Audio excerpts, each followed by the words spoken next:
మీరు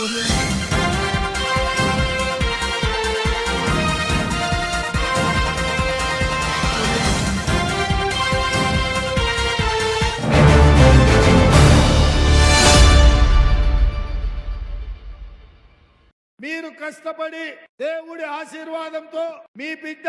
మీ ప్రాంతం వాడు 70 సంవత్సరాల తర్వాత ముఖ్యమంత్రి అయ్యి ఈ ప్రాంత ప్రాజెక్టులను పూర్తి చేయాలని, పాలమూరు రంగారెడ్డి ఎత్తిపోతలను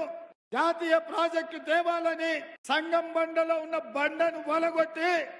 10 గ్రామాలకు నీళ్లు ఇయ్యాలని, మక్తల్ నారాయణపేట కొడంగల్ ఎత్తిపోతల పథకాన్ని 4,000 కోట్లతో 1,30,000 ఎకరాలకు నీళ్లు ఇవ్వాలని అనుమతులు ఇచ్చి టెండర్లు పిలిచి కార్యాచరణ ముందుకు తీసుకొని వెళ్తుంటే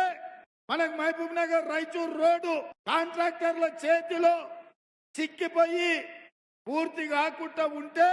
మన కృష్ణా వికారాబాద్ రైల్వే లైన్ ఎక్కడిదక్కడనే ఎక్కడేసిన గొంగడి అక్కడనే ఉంటే మన ప్రాంతంలో రైలు పరిగెత్తాలని, మన పొలాలకు నీళ్లు పారాలని ఇవాళ మీ బిడ్డగా ప్రయత్నం చేస్తుంటే ఇవాళ ఇంటోళ్లే తయారైంది. ఢిల్లీ సుల్తాన్లకు బానిసలుగా మారి ఒట్లో కత్తి పెట్టుకొని పాలమూరు బిడ్డను అంతమొందిస్తేనే వాళ్ళ రాజ్యం నడుస్తుంది, వాళ్ళ పబ్బం గడుస్తుంది అని ఇవాళ ఈ ప్రాంతం వాళ్ళే తయారైంది. హస్తం గుర్తుకు ఓటేద్దాం, పాలమూరును గెలిపిద్దాం.